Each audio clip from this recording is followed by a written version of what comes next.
For everybody that can see this map, I'm going to be focusing on in the Southeast US because, well, I live down here with y'all and we're going to have to go through this together. So, thank you for staying with the broken stream on just a few minutes back. I'm glad you're rejoining me. I saw a fair few of it up on YouTube, the Adapt 2030 channel. We're also streaming on vigilante.tv, Jeff Berwick's site over on X as well.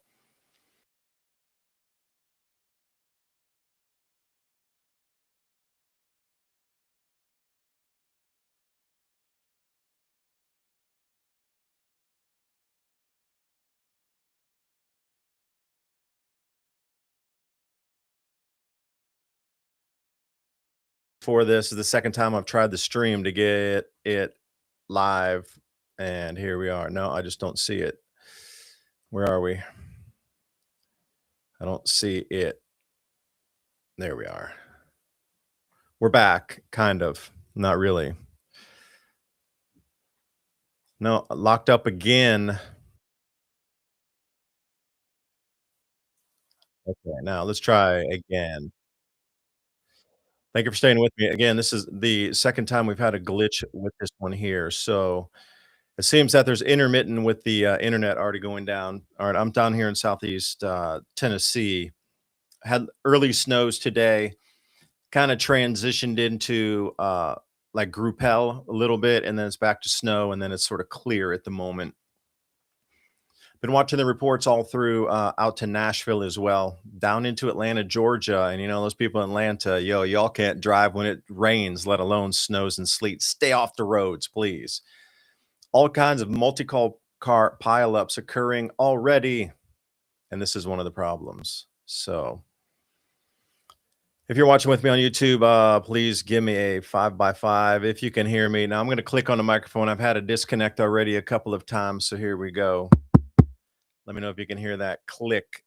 And it seems to be a serious delay right now in the internet upload here going live on this. So you look at that delay. It's like 3 to 4 seconds now, which is pretty interesting.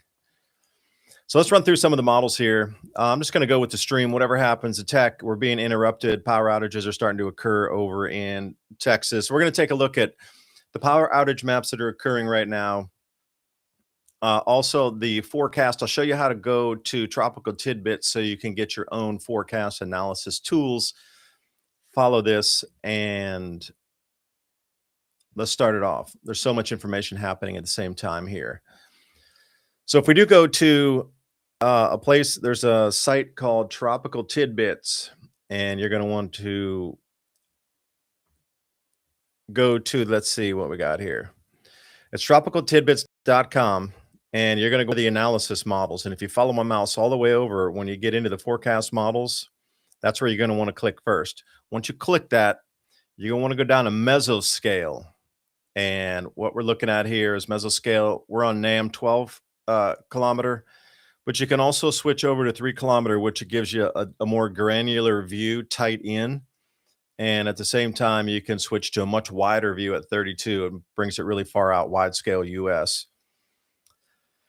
Similarly, you can get a much better look at where our weather is going to be moving to and how this is going to affect us. So 3 km, and I do like the 12K because it zooms it in pretty cleanly as well. Your slider bars at the top, so you can move this back and forth up here, and you can just watch this system move. Now, remember, these mesoscale maps are going to be 1 hour time increments, 1 hour. And as we come through here,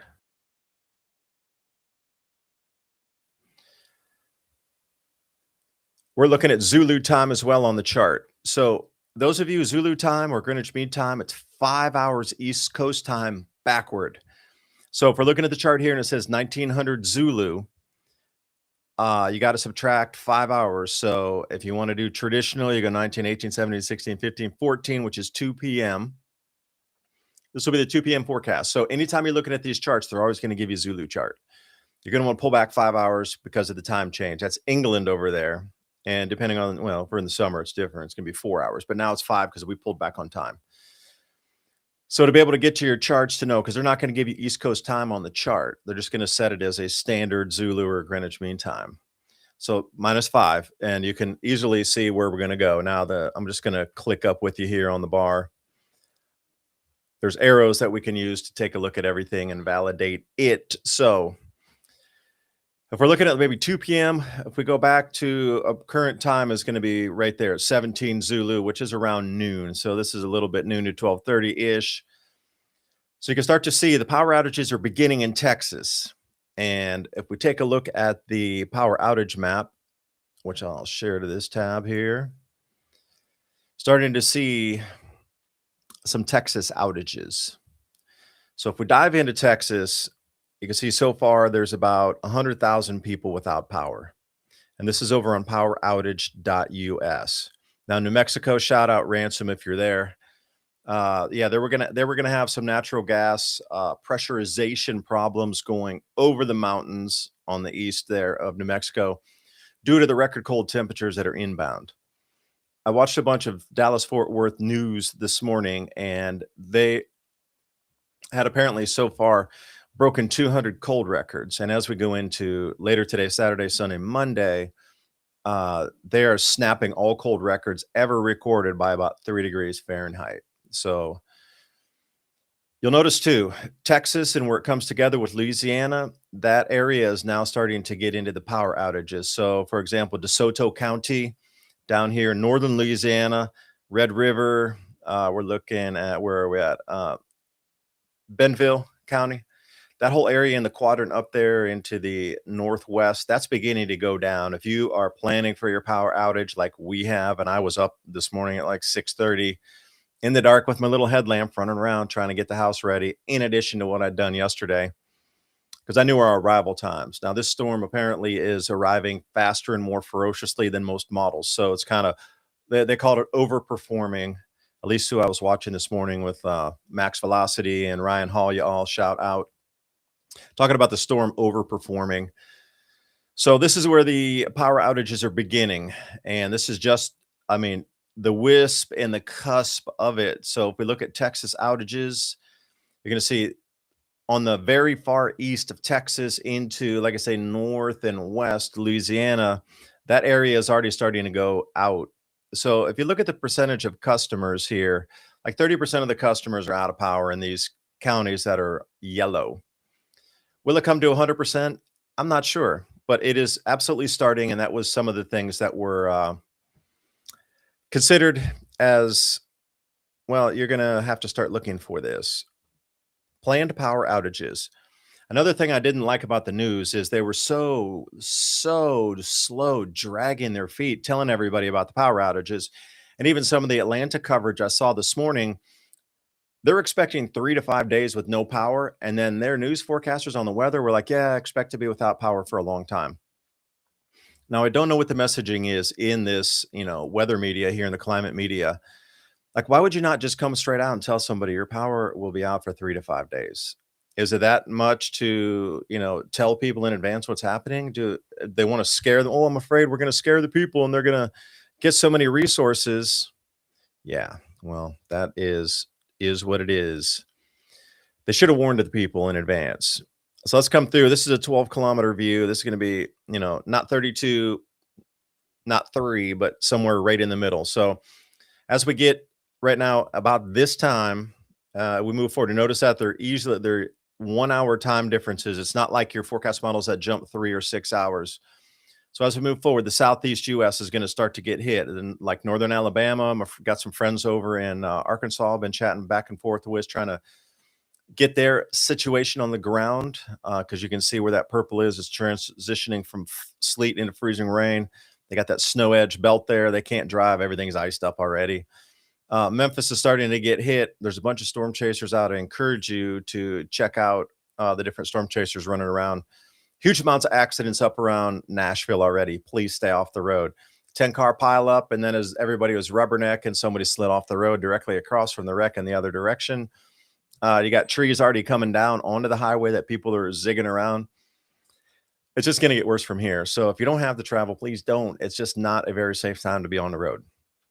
Now I got my four-wheeler, I deflated the tires a little bit, but I should be able to get around, because I'm not gonna be taking my truck out, for sure not, but running up through and staying on some dirt or through some grass or some fields, a little bit safer for me.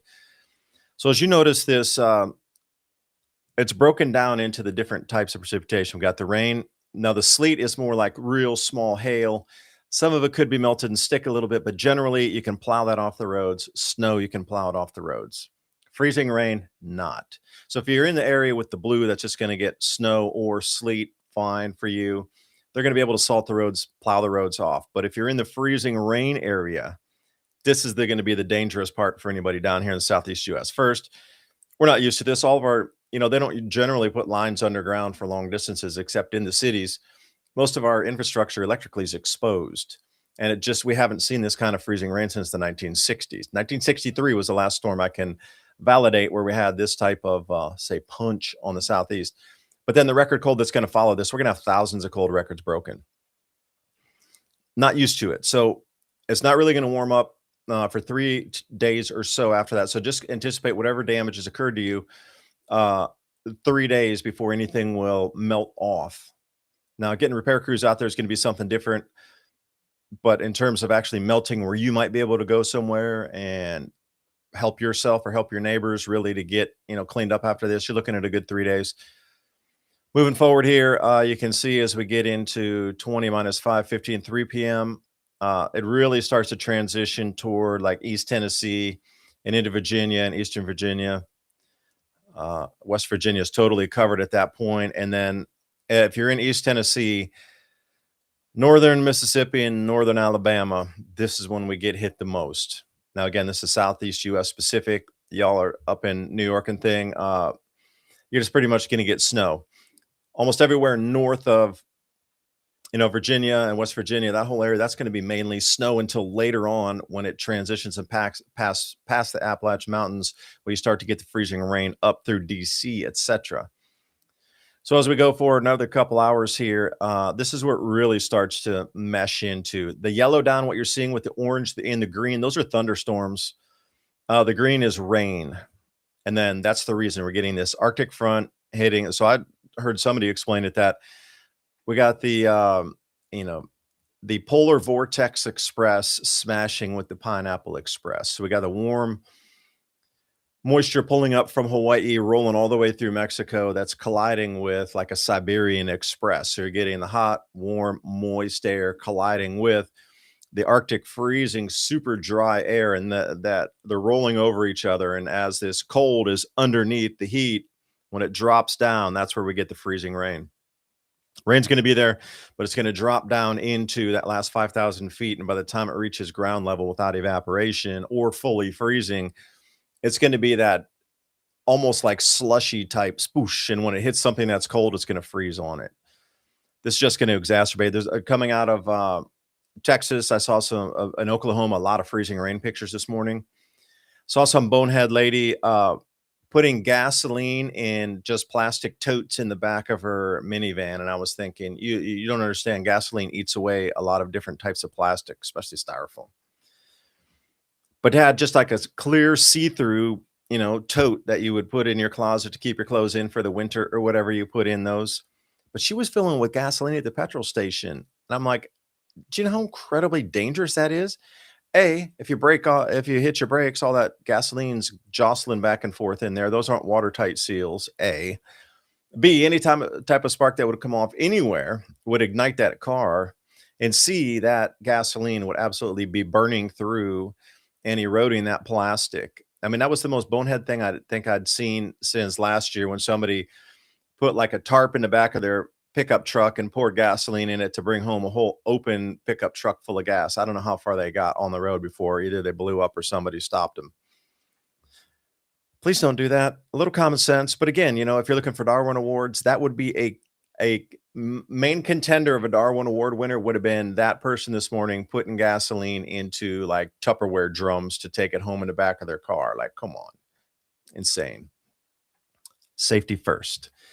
So as we move forward here, this 2300 Zulu or midnight Zulu would come back 5 hours, 7 p.m. And this is where it really gets in, where that transitioning there is Let me see if I can zoom this in a sliver here. There we go. So as we start to see this area here, this reddish area, this is the freezing rain that's going to start to envelop everything from, let's just say, northern Mississippi into northwest Alabama, and then it's just going to head up past Muscle Shoals right over into Knoxville. Massive power outages expected. Nashville, massive power outages expected.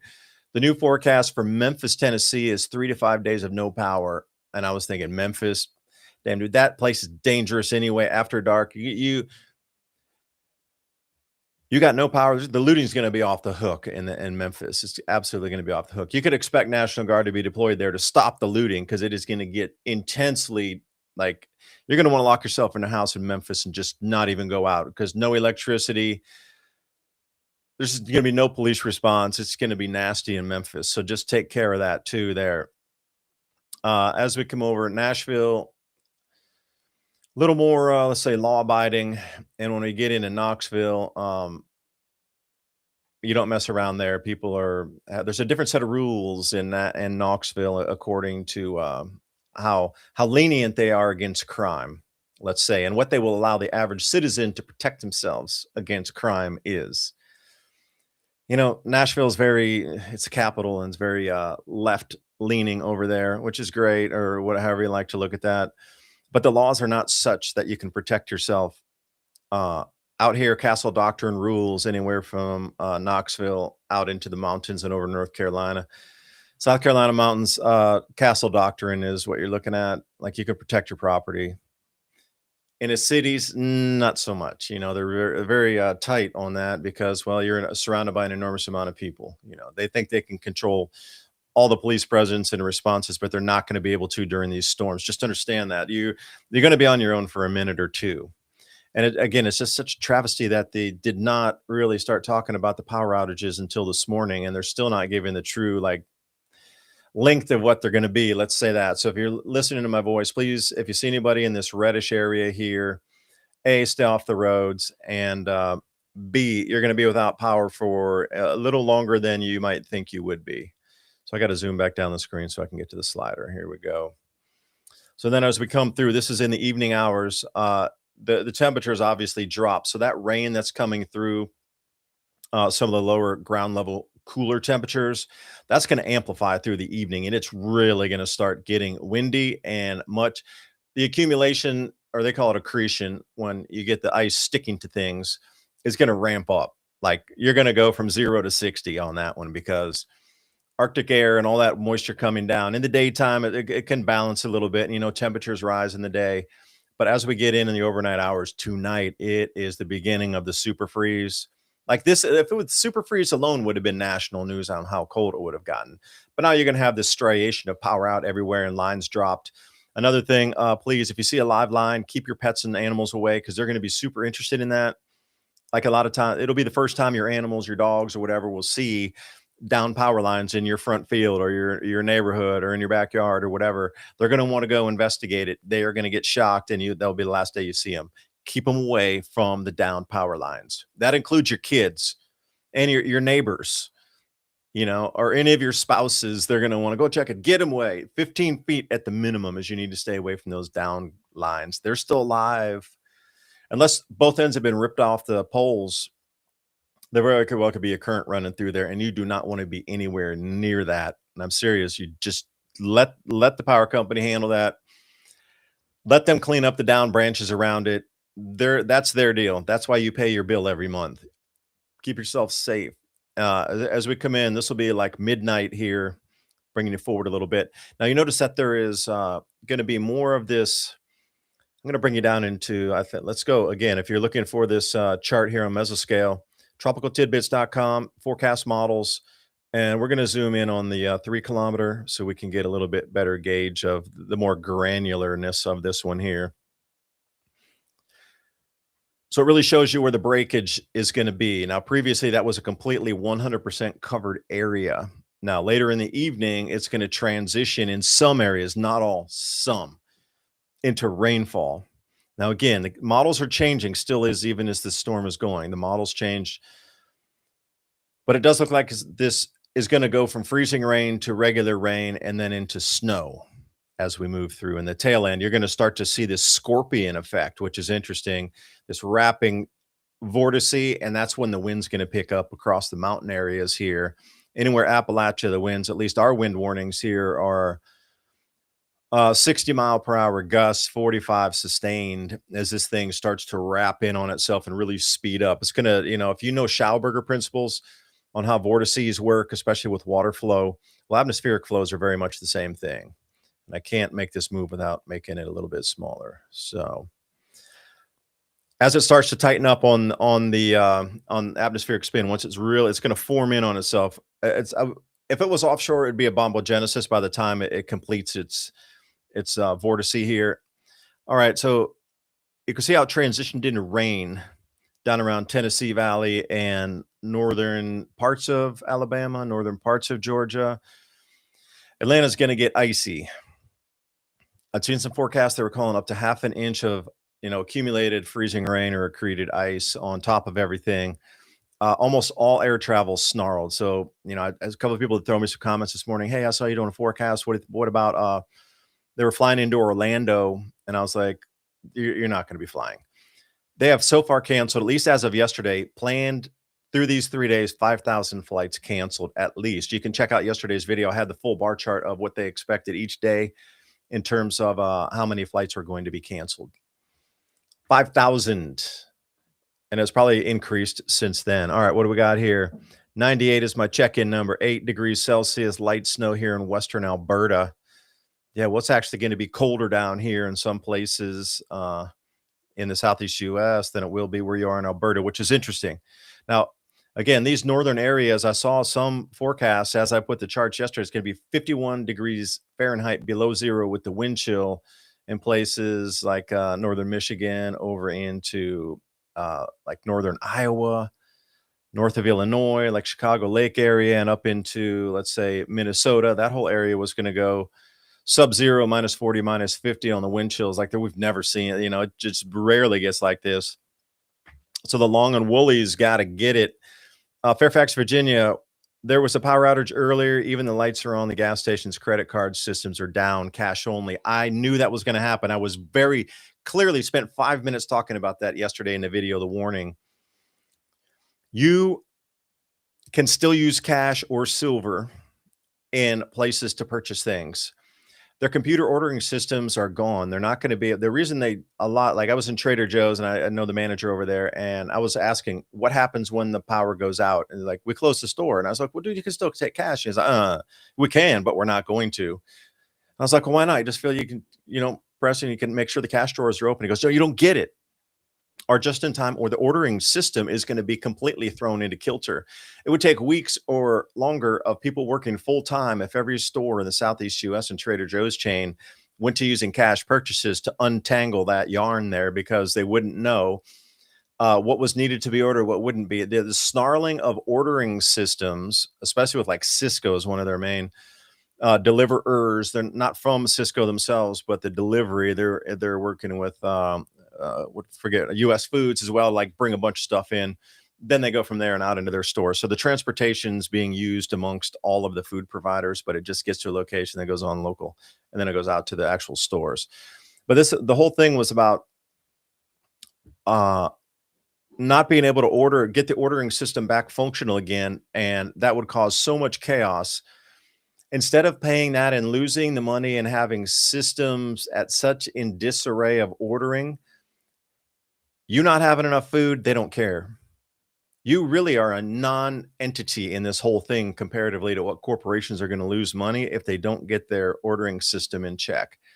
They don't care if you starve to death. They really don't, because it's gonna affect them. Oh, they're gonna have to, now amend their ordering system and go back in and re-enter everything and have people working overtime. They're looking at it going, the cost basis of this downage versus what we're going to do if our computers are scattered and we just don't know what we need to reorder. That's going to throw everything out of kilter for weeks, plural. Having those hundreds and hundreds of people working overtime to get their computer systems back synced up again for their orders is more valuable than your life. Put that in perspective for a second. They really don't care about you. Corporations never do. Corporations care about corporations. Some places will use cash still, like independent gas stations, independent ones will use cash. Independent supermarkets will use cash still. So chains like Kroger, they are going to close because they're, well, a multinational chain. So even if you have your money in hand, to find the open store that will take your cash is going to be a whole different thing. ATMs, as I've heard already, there's a bunch of ATMs down in Texas. The data centers that are in Virginia are going to start going down later on into Saturday night and Sunday morning. An enormous amount of banks use these data centers for their transactions. As it was explained to me, these data centers are in the center of the banking industry. They're reliant on them. If they go down, again, they're just going to pull everything offline. It's just not going to be like your online banking and the ATMs both. Even though you have money in there, they just won't be functional. Same thing, Amazon Web Services was expected to hit, a 3-day delay because of the outages in the data centers in Virginia. Like anything online, the internet disruptions, yeah, your lines could go down, but a lot of it is going to be that 2,000-mile line, ice coming down, disrupting and taking down power is also going to be disrupting telecommunications and communications itself. It's not just going to be power interruption, it's going to be the gamut of everything. You're going to see the fragility of our society in this one. As I was saying, we are at a fragile point in our world, and this is just going to show the knife's edge of how fragile it is. It's also interconnected. So when one system breaks and others rely on that, and it's almost like a bullseye when you're looking at it in a target where you get that center red, those are the data centers. And then as you step out, then you get that distribution of information or brought in. That includes credit card processors, ATMs, ordering systems inside, like say food delivery, supply chain, that sort of thing. And then as you step out, then you get into individual stores using things, telecommunication, calling, the battery backups, as far as I know with Emerson, they were installing 72-hour battery backups in a lot of towers. So if things get iced in and electricity stops, the battery backups and some of the olders only go 24 hours. So then you get your towers going down. This is all interconnected, to say the least. And most people just are unaware of it. So you'll see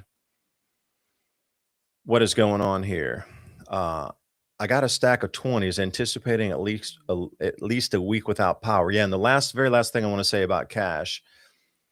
You have the 20, my glass of water is $4. I don't have change. Take it or leave it, my friend. That's why you probably want to have 1, 5s, and 10s with you with some pocket change as well. So just think about that for a second. You could have the money, but your item is going to be far lower priced than what you would need. And if they don't have change, you're going to get in that situation. They're probably not going to write you an IOU or something. So back to the forecast here. Let's go over to WBIR weather here. This is one of our local weather stations that does a pretty good job. Okay, that was a 12:55 update. It is 1303 or 303. We'll get another update. All right, so as we're coming in here, we'll see some of the same thing, a little more granular on the view here for you. See if I can get this thing to move over, get over there. All right. So if you're anywhere now in East Tennessee, snow, again, I'll go through here, Knoxville, Clinton, Morristown, Newport, this is all going to be snow at the minute, and it's going to move into transition into freezing rain here in just a very short amount of time. Nashville, that big blob of freezing rain is going straight there. Jackson, also Memphis is already getting hit by it. A few of the storm chasers out there pulling over because the roads are getting a little bit nasty. And we do have the ice down here too. It's so, look at this layer cake. In terms of meteorology, this is kind of a rare sight that you're looking at here. A rare sight. You don't normally see it this stacked. You might get a couple bands of something that are a little bit wider apart, but to look at it this densely together and over this wide of an area is really something astounding to see. And if you were to pull it back a little bit on the models, it might glitch a little bit while we rewind it here. And we'll come back out again.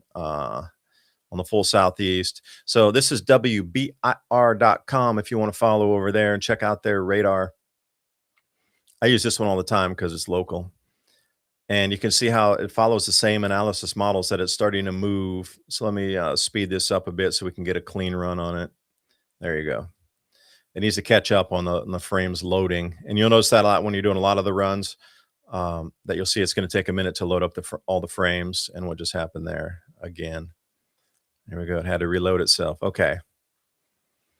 So starting out around Chattanooga, Huntsville is already clear for a minute. Chattanooga, you're starting to get into the different types of, well, they don't even have bands for this really on the freezing rain and sleet is where you are. The pinks and the purples, freezing rain and sleet. And as you can see, if you go back, the direction on the northeast flow of this one is going to take us, and you'll see the spread of it, how it's starting to move. So it was, if you use Memphis as a seed point there, Memphis, you'll see they're starting to get into the sleet and the freezing rain. As you move forward, you can see the direction, how this storm is moving. It's starting to move to the northeast here a little bit. That's what I'm saying. Nashville is going to get fully smashed and immersed in this. We will over here in East Tennessee as well. All of North Carolina, especially in the western mountains that were devastated by Hurricane Helene, is also going to see it again. They're going to, if you're out there where you were affected by Helene, you're going to be on your own for more than a minute. Like really, you need to. If you're listening to this message, you already hopefully already got the warnings that you're going to be cut off for some time. You know, the amount of trees that are going to fall down on the power lines is going to be absolutely just. It's going to be so all encompassing that it's going to take some time to fix this. Some time to fix it. They finally put out some power outages calling 3 to 5 days, but you know, it took them a long time to do that. If you're in the mountainous areas, I'm absolutely going to say you're going to be there longer than 3 to 5 days. They're publicly allowed to say that now.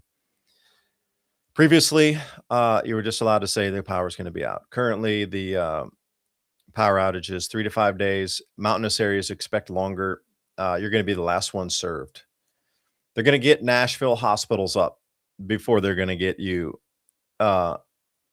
Charlotte, Greensboro, your hospitals, fire stations, police stations are going to be repaired before they get somewhere out near the Judaculla Stone.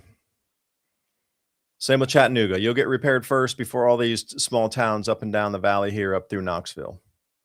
Anywhere like Etowah and Sweetwater, y'all are on your own. You're not, they're going to repair Knoxville and Chattanooga before you get any power back.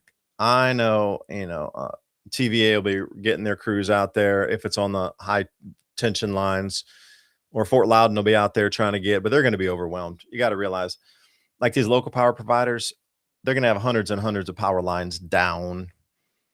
I know there's a lot of people coming in from around the country to work on it, but the devastation is going to be so all encompassing. Like I said, this is going to test the resiliency of us not to fight each other for resources and food and this sort of thing. So please try to help your neighbors during this time if they have not prepared. I know you can talk to your blue in the face. Like you tell people to get prepared, and on the Adapt 2030 channel, I've been talking about this, inbound event that's going to dent our crop yields globally, and you might want to get more prepared on, being able to grow your own food to supplement when food prices rise. Well, when I started the channel back in 2000, at the end of 2013 and 14, our food prices have doubled or even tripled since that time. So, like myself, I had to learn how to garden more and, do a lot more things, homesteading and outdoors, and be more resilient and learn how to build things and get chickens up and raise some sheep. And we got ducks and we had geese and the turkeys and just like all this thing of testing to see what finally fit for us, to see what was the best fit. It took almost a decade to do that. So most people don't want to do the work on that. And if they don't, okay, that's their choice. I get it. People make choices in life, but at this point, when you have this impending, absolutely nationwide alert system go up for power outages, and people still didn't get ready, I'm scratching my head going, why not? But at the same time, that's their own personal choice. Now, could you help them? I think we should. Maybe they'll learn from that and be like, oh, that just scared the bejesus out of me. I need to get ready next time. So hopefully this will be a wake-up call for 100 million people, that finally 100 million people will get on the resiliency bandwagon and realize that they have waited too long, and all those warnings went on their deaf little ears and they didn't do anything, but they finally realized, holy smokes, was I unprepared. And hopefully, this will be a fifth gear shift to get people to start to get them into the preparedness mind frame. I mean, people don't move, and that's the whole thing about humanity itself. Nobody really moves unless their back's against the wall. That's it. So let's review here and see what we got for Texas power outage. Oh, you seen there's 4, 5, 6 more counties that had joined even since those last few minutes here. Fannin County, what's that Red River up there? Bowie, what's that? Cass. My screen's pretty far away, so I got to squint my eyes. I should be wearing glasses, but it's too far away. I can't. Not like reading glasses. You can see the screen, 3 feet from you. Panola County. So as you've seen, that number has bumped up since we have started this broadcast a few minutes ago. And Louisiana, here we go. Remember, there was only like 3 or 4 counties. Now you can start to see there's 2 more that are following. So as this moves forward, like Jackson County was added to our list here, and Wachita County also, that's been added in just since we started the broadcast. So you can see the storm starting to move and how people are beginning to lose power. Like Alabama's going to be next over here in Mississippi, both. So I would Mississippi is going to be next, and Danny and Wanda down there at Deep South Homestead. If you're watching, shout out. Hope you're safe. They were a little bit further south of the storm track, but you can see the power outages are now showing you the full extent. See, now they're starting to. This is going to gravitate east as the day goes on. So keep your eyes on here. At full, I think several of these states are going to turn red through the day and through this evening. Total power outages. I'd seen estimates, and 10 million people are expected to be without power at the end of this thing. 10 million. And I shook my head like, what? That's like every state along there going all the way up through Virginia, D.C., completely go red as it trips off. Not the breakers are tripping, not that there's some power overload, not everybody's cranking the AC or, the heaters now in electric heat. It's just that their power infrastructure literally collapsed and it's not there. The amount of trees that are going to come down and damage lines going to be breathtaking. And I was talking to my buddy Ryan. He stopped over last night, and he's heading back up to the city to stay with his girlfriend. They wanted to be together during the storm. Yeah, cool style.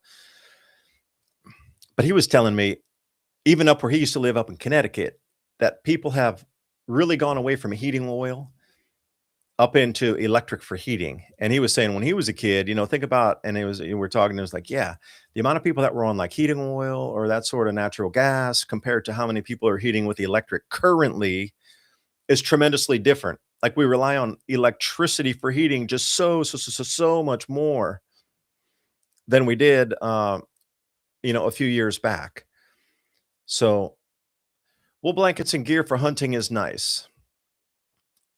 Will it come down to where you need to ping off a few rabbits or squirrels out there to survive? I hope you're not that ill prepared that you need to go hunting squirrel so your family doesn't starve. Like that takes you back to the Great Depression. And again, please, would you get a little more ready than if you have to use a 22 to take out some rabbits and squirrel? Come on now.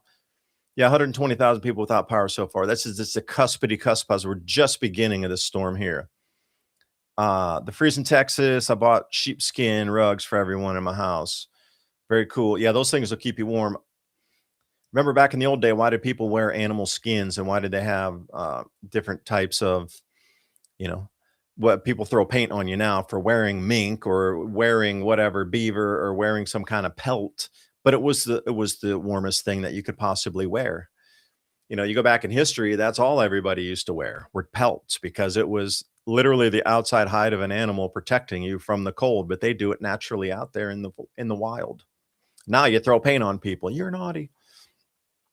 I think I need a harp seal skin to keep me warm. Oh no, wait, the baby harp seals. I remember they're out there spray painting them on that was National Geographic or something. They were spray painting the baby harp seals so nobody would harvest the fur. It was like a permanent dye that during the harvest season of the pup baby harp seals, nobody would take their pelt if they were, spray painted with orange or whatever.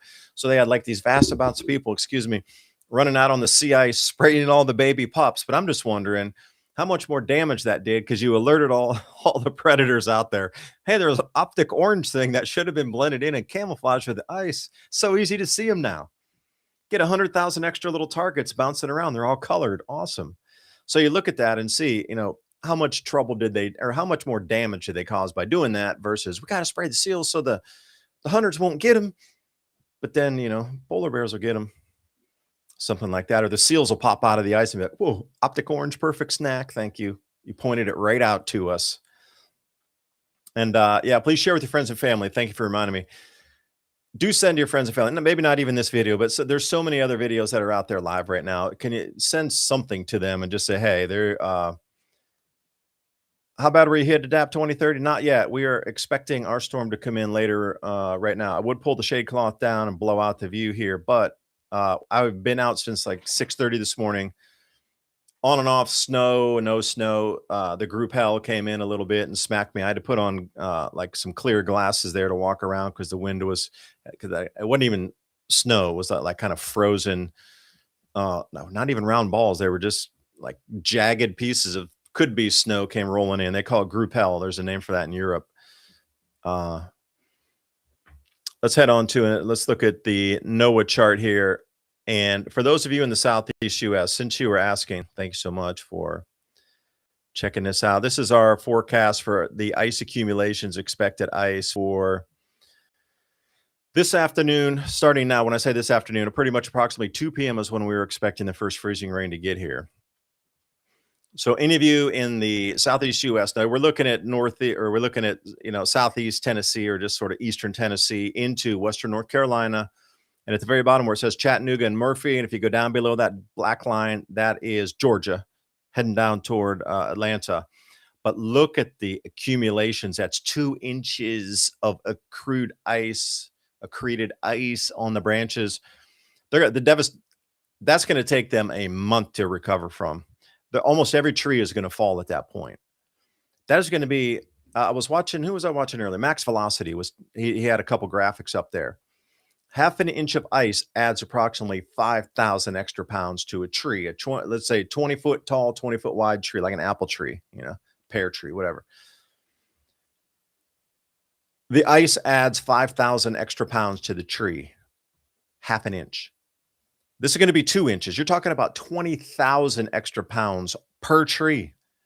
You think they're going to stay standing at that point? I don't think so. So if you look, luckily we're in this yellow band for now. Now this could change. Things are changing. As I said, that whole area from Knoxville down to Greenback, Englewood, Cleveland, that whole area will be the last to be repaired anyway. Once you get outside Knoxville, Gatlinburg will repaired first. That's a huge tourist area. And anything down toward the mountains there, they're going to be repairing Chattanooga, Knoxville, Gatlinburg first. Everything else will be secondary. They need to get those main hubs repaired first because the major hospitals are there. Air flights are going to be there. You got helicopters coming in, air evac type of thing. They need to get the cities up and running first. Now, they say it's going to be 1/10 of an inch up in Knoxville, but that has since changed to 1/2 an inch. I've already seen the change. So this was yesterday's chart. I actually talked about this and put it up over into Telegram on my Adapt 2030 Telegram feed. So it's at Adapt 2030 if you're over on Telegram.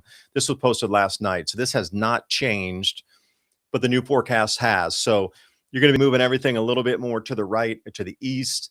And some of those areas that are that gold color, not the bright yellow, but the gold are now in the red at easily 1/2 an inch. So like I say, this storm is overperforming. And southeast, Greenville, South Carolina, expect the ice too. One of my nephews is down there. Good luck. We were talking the other day anyway, sending some texts back and forth. But Western North Carolina also, that's the same area that was devastated by Helene. And when you come from Gatlinburg down the line there, if you're following the border between Tennessee and North Carolina, all those areas like Hot Springs and everything else was devastated by the floods. Devastated. So that whole area is just barely recovered from all the floods from Helene. They don't even have the roads back in. And in the let's say infancy of their restringing of lines, that's all coming down. So I really, they're going to get hit twice in 2 years. And that's a very mountainous area with a huge amount of trees overhanging everything. So I'm saying that the mountainous areas are just going to be take quite a bit longer to recover from this. There's just so many overhanging trees.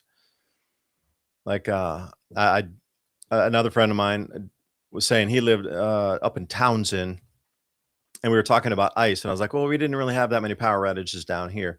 He's like, "Man, every time we got like a severe storm or some kind of snowfall, power went out around Townsend because windy roads up to Cades Cove, trees falling in on the lines every single storm." So with that being said, pretty much everywhere that you see that's a mountainous area is power lines are going down from the trees accumulating ice. And this whole map here needs to be updated. I know it was from yesterday. Great map. Thank you, Noah, for putting it out. But it does need to be a little bit updated. And again, if you winter storm planning, they tell you what to get up to. Arctic cold as well. See some of these areas here, has it been updated? Not sure. Like if you hit on Gatlinburg, let's see where are we at here today. Oh, that's just going to give us the forecast.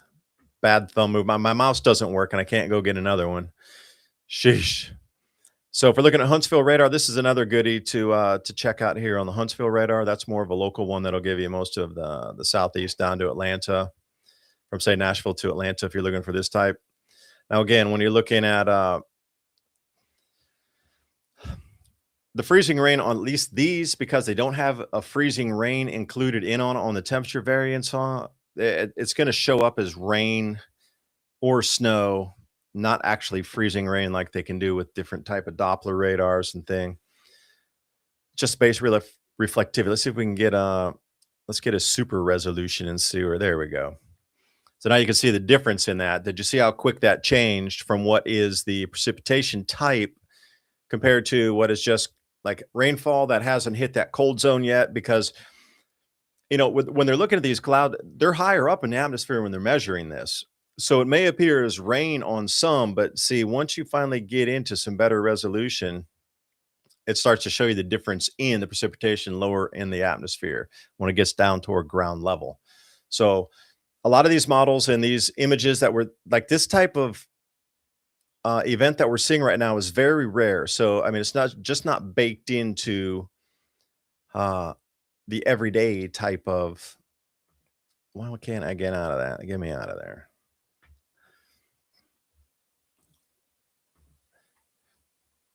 And back over to tropical tidbits. I'll share this one. So, like I was saying, when you come down, it's such a rare event that models just aren't built in for this. And let's refresh that.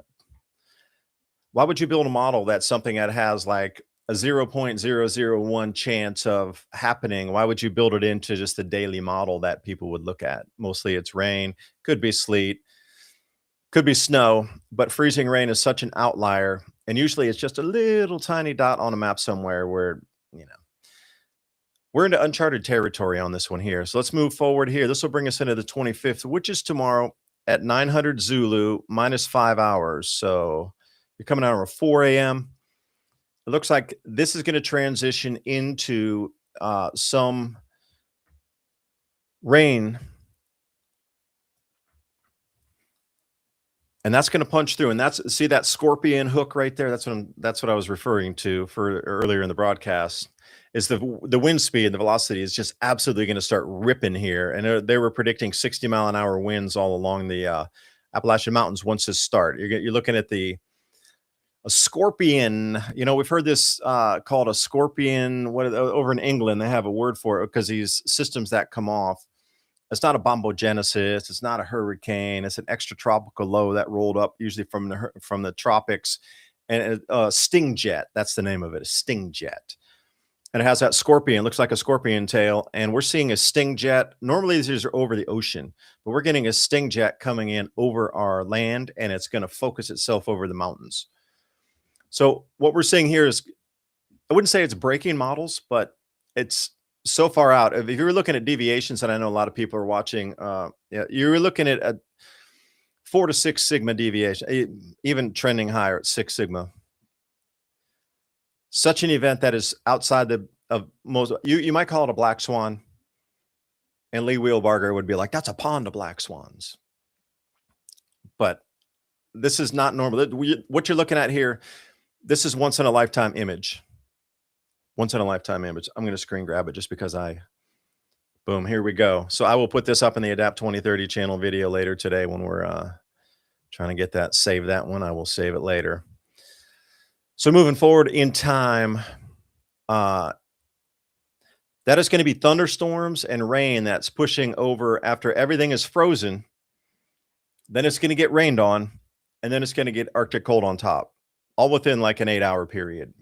So the freezing rain stops, transitions into rain overnight, late night, 4 or 5 a.m. And then boom, we're going to get nothing's going above freezing tomorrow. So anything that's sticking as in terms of wet is just going to be frozen. You're looking at an ice rink over this vast, vast area. And as we move forward through Sunday, which I know you're looking at Sunday, then we come into, let's say, 8 a.m., something on Sunday morning. You see how it's starting to get that rotation on it as like a bombogenesis would. And it really starts to pick up the wind speed on the borders there on the edge where those two colliding precipitation masses are coming in. You're starting to get a shear there that's pushing that wind around.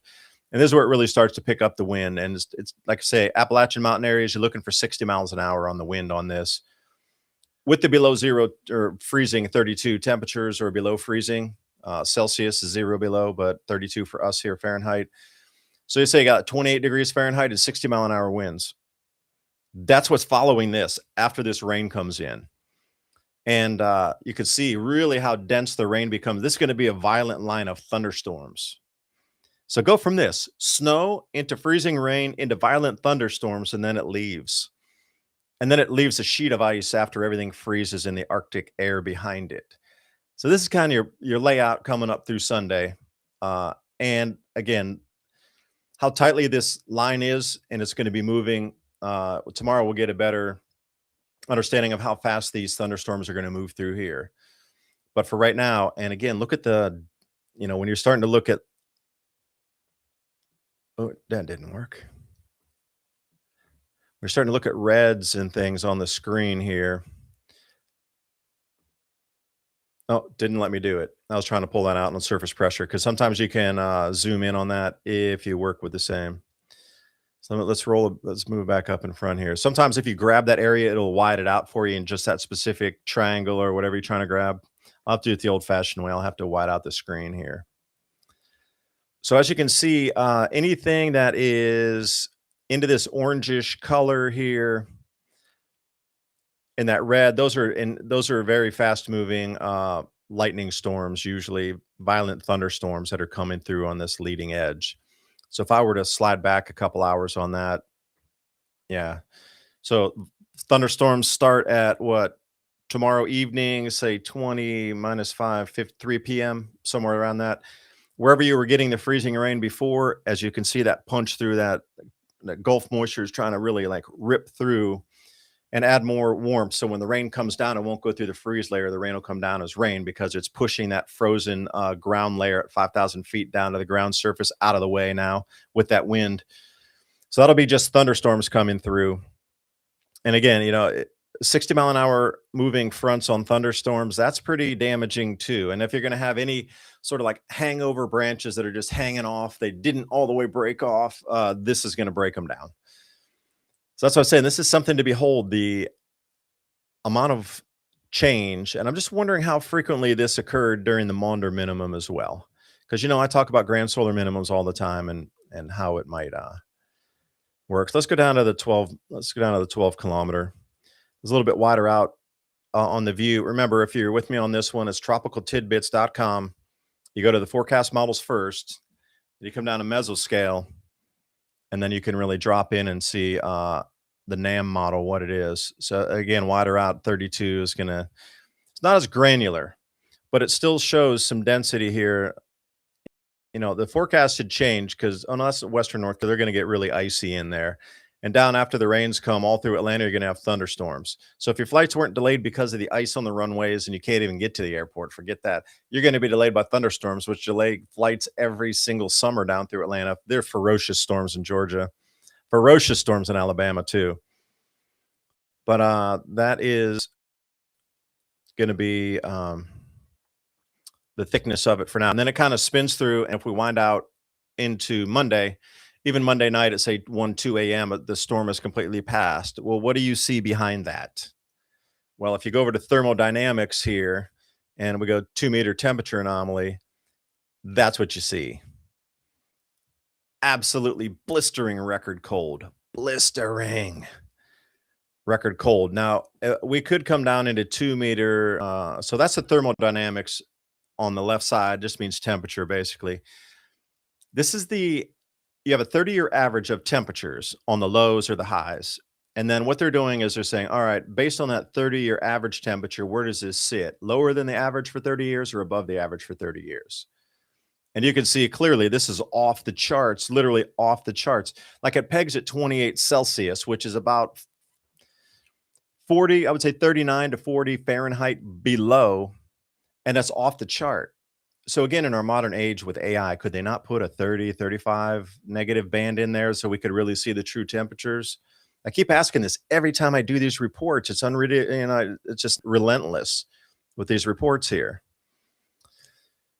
So I keep asking that same question. Can we please put a better temperature band inside there? I've seen this again and again where things are at the maxed out on the charts and they can't put anything. Now, this is repeated and happening again and again and again over the last 2 years where we keep pegging the chart on rainfall, on temperature, on wind speed, and they refuse to actually put new bands in there to allow us to calculate the actual on whatever metric that would be. Why is this information being hidden from us? That's a great question to really, poise to somebody. We got AI. Could you not maybe go to say 35 or 40 Celsius below the normal on the 30-year average, or is that too much to ask and you might see a pattern? Just asking for a friend. YouTube friendly, family friendly YouTube. And please remember my Patriot Supply. It's in the description box below. My Patriot Supply. Food with Adapt 2030. Get yourself prepared. So if we go to the 2-meter shaded, which I like this one too, this will give you the actual temperatures. So it's going to be on Monday. So after all that whatever it turns into be, freezing rain, sleet, snow, mix, slush, whatever it's going to be, anywhere it's in the blue, that's below freezing. That's pretty much, most of the lower 48, even down into southern Louisiana. Now, luckily, Mardi Gras is not going on now, or else they'd be freezing down there. But where you get sort of into those whites, that gets down into single digit temperatures. And these are actual air temperatures. These are not deviations from the normal 30-year average. This is how cold it'll be on the ground. 2 meters, actually, 6 feet up. But all in the southeast US, as I was showing you before. So you got places down here in Arkansas that are going to be 14 degrees Fahrenheit. So any of that moisture that came down, that was rain, freezing rain, sleet, that kind of liquefied a little bit, it'll going to freeze overnight. It's going to rock solid ice. And you're going to see that again and again. Like 18 right up there on the border of what's that? West Virginia and Tennessee, and then Virginia and Tennessee, right along that line there. And you're looking at 19 degrees, Muscle Shoals area in Alabama. And just as soon as you get across the Georgia border there, going down toward Rome, it's going to be right at freezing. So all this is going to stick around. And it doesn't look like much of this is going to warm up really. Like this is 1200 Zulu. So this is already into daylight hours, and it just seems to get colder. And then it kind of alleviates later in the day on Monday, just barely at freezing. So you're going to have to wait until Tuesday, because then in the evening it drops down again. Look at that extend all the way down into Florida this time. You're down into central Florida, right at water freezing and turning into ice. So during the day, as all this moisture is trying to, turn back into water again and allow us to live our lives, like go down the road without sliding off, power companies can come in and actually reconnect the lines without being iced in again. There's a very short window every day that this can thaw, and then it turns back into ice again in the evening. So once it's over, you're going to get the thaw, and you might be like, wow, everything's turning to slushy and icy on the road. Awesome. I'll be able to do something tomorrow. Well, just keep in mind, it's going to refreeze overnight. Absolutely just, rock hard ice again.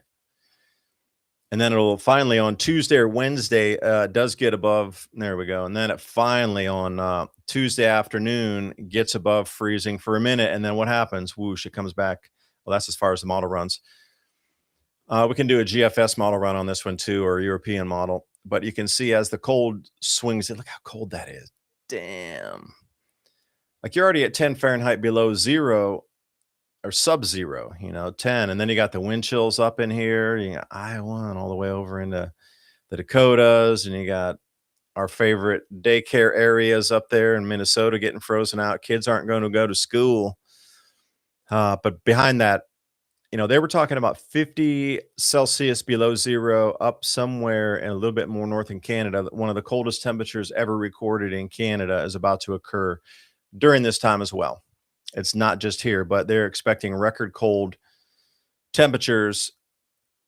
And this is literally Arctic, center of the Arctic, middle of the winter type of temperatures that have bent off and come down and been pushed toward us with this stratospheric warming event that has knocked and displaced these Arctic air. Oh, and I might run over to tropical tidbits for a second. Allow me to type that in.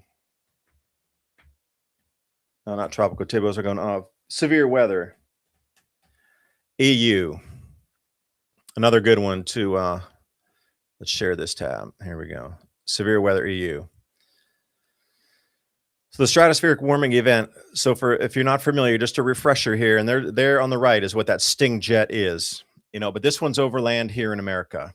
So as you're looking at this, just keep in mind that a few of these are the same. So we've gone over here.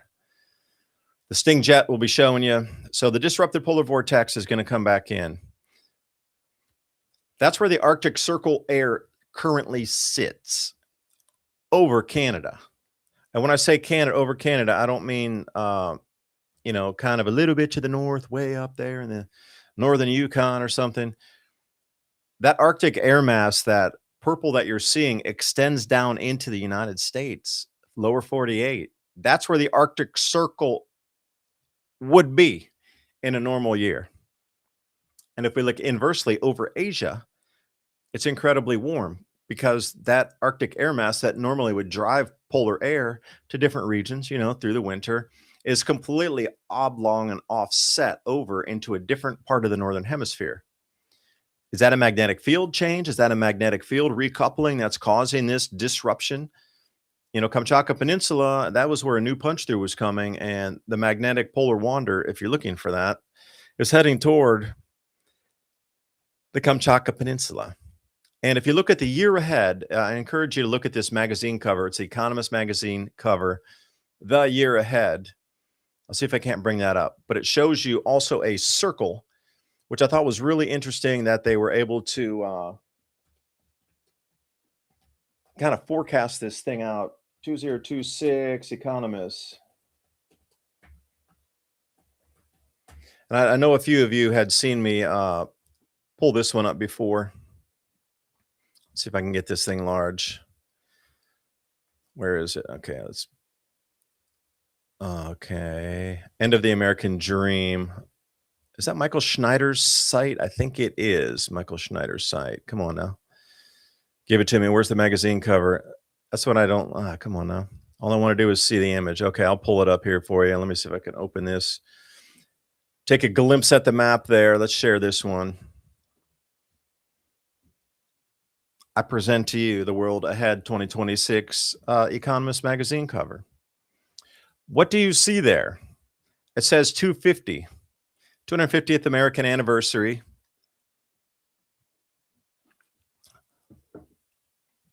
But does it look anything like what we were looking at with the map here? Just asking. What is it that they knew a magnetic punch through was going to offset that and it would be over the United States and Canada? Do you think? So normally this stratospheric polar jet just stays up there in a regular magnetic field state of our planet, but we are far from that. Depleting magnetic field. The polar wander's speeding up some 60 miles per year now, approximately 1 degree, heading toward Kamchatka. So the actual north is not the actual north. It's trending toward the Kamchatka Peninsula out of the Arctic Ocean. So if you're looking exactly in the center of that circle, just go left or go to the 9 o'clock position and head down that direction. That's where the magnetic field is heading in north. Geomagnetic pole, not physical geomagnetic pole. Anyway, I digress over to this here. This is normalism I was looking at. So these cold air pockets, for a better term, are being dislodged and displaced further south. So what you're looking at with those, rings there, that is the polar air that's getting knocked off, and currently it is over the United States and parts of Canada. But when you're looking at it in terms of cycles, where people would be looking at cycles and understand these grand 400-year cycles, 2,000-year cycles. Would you not anticipate that something would be different if you already were front running the cycles and you knew in advance the cycles, when they were going to onset, when they would amplify, when the maximum amplification and disruption of society would occur? Would you not take advantage of that? I would. I mean, wouldn't everybody? But it's just really interesting how they have that exact polar displacement on the World Ahead 2026 magazine. Like, really? Are you telling me that that is just a random happenstance thing here? I am not sure. Let's head back over to Severe Weather EU. So I encourage everybody to head over there. There's a huge amount of these different types of maps that are out there. Severe Weather EU puts them in place really nicely. And this is off Weather Bell. That's Big Joe Bastardi's site. You can find him at, Big Joe Bastardi over on X as well, Weather Bell. And these are some of the original guys. Ryan Maui also. And then you got Pivotal Weather. That's another really good one to look at, because I want you to have these information resources as well, so you can do your own research. You can start to look at the forecasts and understand them. You can explain it to somebody else who doesn't understand it. But you need to know where these resources are first before you can do that. I don't want you to be reliant on somebody else to tell you what's going on. I would prefer to teach everybody out here, show you how to fish on this global weather maps and how you can find the best of the best on the planet.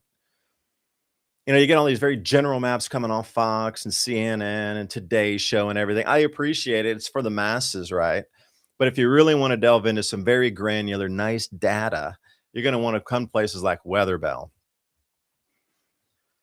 And you see what that green is? That's the same polar disruption that was pushed down, and it's showing you in temperature here, or the millibar. This is 50 millibar, 10 millibar, is up at like 80,000 feet. So this is really high up in the atmosphere at 50 millibar. You're down here on the ground's like 1,000 millibar. So that's a huge, like even 500 millibar at 5,000 feet or something, or excuse me, 15,000 feet. You're starting to look.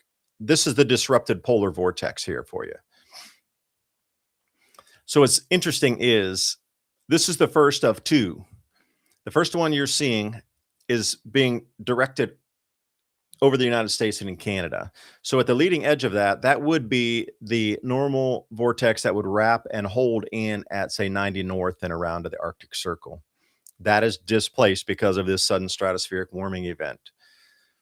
The leading edge of that, luckily, it's not coming any further south, or else we begin Arctic temperatures down in places like Florida. It is going to move through, and as you saw cleanly, the models are going to pull that offshore, and it's going to head out into the Atlantic. But what do you see behind it if you look to, say, the 9 o'clock position there? Another one is inbound. As this thing rotates around, the next one looks far more disrupted than this one does. This one looks very compact, very together, tight. But as you swing around, look at the discombobulation is probably the best way. It hasn't organized itself yet into, but will it push? And if it does, it's actually going to extend further south, because look how much further it is out, extended away from the Arctic than this one is. So a lot of people are really focusing in on this inbound coming in about 2 weeks from now, which will put us in the, say, middle of February. If it is what we're seeing at this particular time will be, even though it's record breaking and all-time ever seen cold and this sort of thing coming with the all-time record ever seen freezing rain accretion, totals or like sticky thickness. The next one will break all of these records that are just being broken right now. See, that's why so many people are focused on the inbound coming in the middle of February. Not a lot of news is picking it up, but I'm saying distant early warning. If you're looking at how this is spinning around our northern hemisphere, the next one is already inbound. You can see it right there. So if you have this type of information, you're able to go out a little further. And if you start to see the signs winding up that things may be in play, it'll give you a head start. You can keep your families way safer if you can understand this information on how it works. And, the severe storm index, again, is turning red, turning yellow. Oh, puppy right here. I thought we were going to have a puppy cameo. She pop up. Boom. What's going on? But this brings us similarly to if we come to, let's see, we want to go to the NOAA site here. Come back to that. Will you excuse me? This NOAA weather has taken me to a different page automatically. Auto update. Thank you so much. But if we share this instead, you'll see that the warnings are out all across here, which is very similar to what Severe Weather EU has out. So notice where the darkest of the purples are. That's all freezing rain warnings as we come through here. But running up to Severe Weather EU, it's very similar in terms of what they have of these same, warnings coming out through areas. Now, the reason I like this chart is if you zoom it out just a little bit, major impacts, major impacts. So as we move through the next couple of days, the damage being done in the storms is going to lock everybody in their homes for a minute. But after that, if you don't have power for a week, I mean, how prepared are you for that? What if you don't have power for 2 weeks? Could you survive that? Temperature's going to be real cold. They're going to back off probably about 5 days from now. But still, if you're stuck in a house with no power, you didn't prepare, and it's literally the record coldest it's ever been in your area in the Southeast US, you got minimal insulation in the house. The pipes are going to bust. And how are you going to keep yourselves warm? How are you going to cook? Are you prepared to even light a fire and go out and like burn your pan and just like know you're going to throw that one away because it got sooted on the bottom, but you're still cooked food? Are you prepared to do that? I mean, how prepared are people for these things? How many different ways do you have to cook in a grid down like this? And when I say grid down, I mean, people talk about grid down, but this is truly a grid down situation. So how prepared are you, or what are you prepared to sacrifice or ruin so you can stay alive is a good question. Oh, that's mom's good cookware. Well, we got to put it under an open cooking fire. And by the way, we're going to cook with pine because we don't have anything else. All your branches are going to be wet unless you have got dried wood stored aside. And I mean, are you going to be burning some of your 2x4s? Oh my gosh. People are talking about this online. Well, I got all kind of 2x4 scraps when we were building the house. I can burn that. And I'm like, you're going to cook with that? Really? See, this is kind of unacceptable in today's age of we got to have more awareness in our government and across our news feeds. This is just such an unaware society that we're living in. I saw these crazy pictures too, where they say, oh, there's last minute shoppers. They were stretched down the block coming out of a supermarket, waiting in line to get in. I'm like, wait a minute, you guys are still that far stretched out around the block that you didn't really have any food in your house? Like you're living one day by one day's meals, like buying at a fast food place or going into your favorite whatever supermarket, what's that, Whole Foods, and getting some stuff for your lunch, getting your chickpea and like hummus, sorghum, onion, green pepper, red pepper tossed salad, cold mix or something for an afternoon breakfast or afternoon lunch. Come on. Are you telling me these people don't have 3 days or 4 days worth of food in their homes that they need to run out last minute, wait in a line of like 500 people deep because they didn't prepare? Like that's unacceptable in America with the interconnectivity we have and with social media. How can people be so ill prepared? And you hear people talking really about using 2x4s to cook their food in pots, like irksome. It really is. You got all this information out here at your fingertips, and people are still stuck at the last minute. All right, here you go. This is your offset polar vortex. And again, I have to do it. I must. I'm going to bring you back to the world ahead here.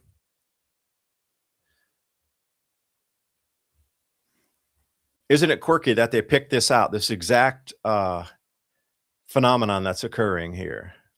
Exactly.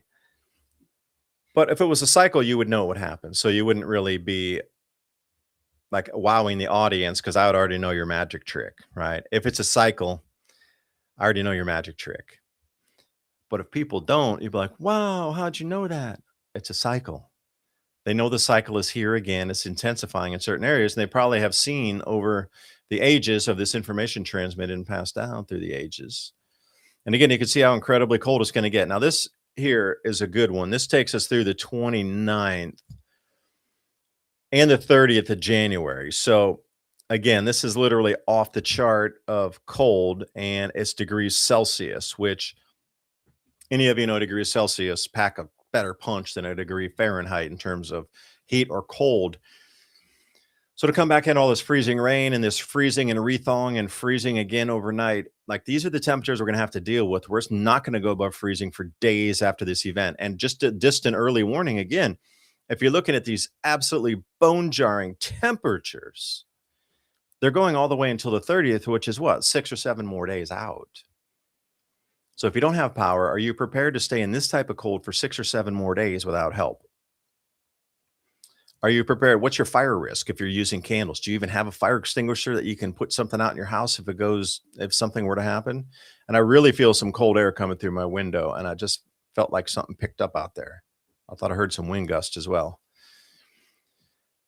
But are you prepared to weather the storm, literally? Are you prepared for that? What is your plan to go no electricity, no heat for 7 days and stay safe without fire risk or suffocation and carbon monoxide risk? Please, if you're going to be some sort of indoor propane heating, you are going to need to think about carbon monoxide poisoning. You are going to absolutely have to vent somehow. You know, a lot of people die from asphyxiation, doing some sort of indoor heating with that. So please be careful with that. You know, in Nepal, every year truckers die because they're inside and they're using these sort of propane heaters and things, and they didn't get proper ventilation and thing. So please, just an early warning. And again, what do we see here on the models? It is showing that it's going to continue to cool and cool. Now, if we're looking further back at that model where I said the next one's coming around, rolling around here, just to put it into perspective, here. On the left of the chart is what we're experiencing right now, the January 24th cool. But what we're going to experience in the middle of February is to the right, further down than we are. And you can see just an early warning for you. There's another one coming in, and it's going to be more brutal than this one. And here's your low right here. And this is going to swing around. So what I'd encourage you to do is we're going to look at this together. This off the GFS model. I don't know exactly where they found this model run from here. This is 60 north view. All right. So the size. So what you're doing is size does matter this time. So you're trying to compare size. So if you're looking to the west on this map, you're looking to the 9 o'clock position, and you'll see that the millibar gradients are heading out and touching Kamchatka Peninsula. So then what we'd have to do is to compare it. And this will be on the 22nd is when they did this model run 2 days ago. And then it'll take you out 312 hours. So 24 hours a day. You're looking at like 12, 14 days from now. All right. So -2, you're looking at about 10 or 11 days from now is when this chart will be valid. You got to do a little math when you're working these things out. So compare this low, and that was the low that I was telling you is coming in here with this chart right here. This area right here is that low that is inbound, okay? And as it starts to swing around, which it will, you have to take a look and think about, okay, this is the low that we're currently experiencing. Will it swing lower and go deeper into the southeast this next time also? There's so many working parts here in play, and this is the current storm we're experiencing, so we're only 60 hours out and 20 seconds, so it's a 3-day out from this 60 hours. So we're already kind of there because it's a 24. So this is kind of valid as we speak, but the arrows show where it's moving to. And we shall see, where does it go? And let me roll down a couple more charts here. Again, I really like this site, Severe Weather EU. So for everybody out there that's involved in this site, thank you so much for putting everything out so we can stay safe out here.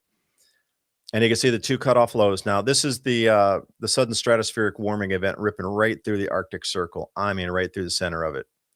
So, thanks. Just trying to catch up on a few of the comments here. Yeah, get your chainsaws ready. Absolutely. Come back. So you can see the different lows that are pushed off place. Like this literally came through and caused a pincer effect where it rolled Arctic air off both sides. It's going to try to come back together again in the future, but you can see how it looks right now. We are at the 6 o'clock position here. This is the United States. And as you come over here, this is North Africa. And it's getting bone chilly over there too. You can see this, what they're experiencing in Europe is a little lighter version than what we're experiencing, but still, same rules apply. They got Arctic air knocked off as well. And this will be for the February 6th forecast coming out. And we see this area here is going to come rolling over the US once again.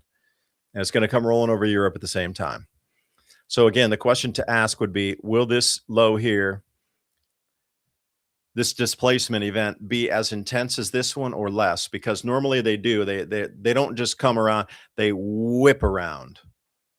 So where it says 55 up here as a demarcator, 60, 65, these are temperatures for you, by the way. Negative 75 Celsius, which is at that point when you get into Celsius, it's about 75 Fahrenheit below zero. Approximately, not exact, but approximate enough.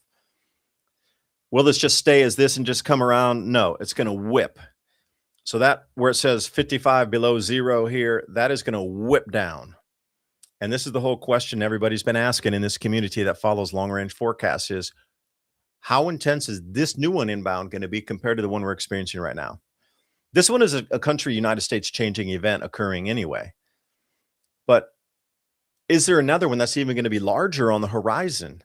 We will not have even cleaned up from this one before this next one arrives. Again, conjecture, maybe. Discussionary, yes.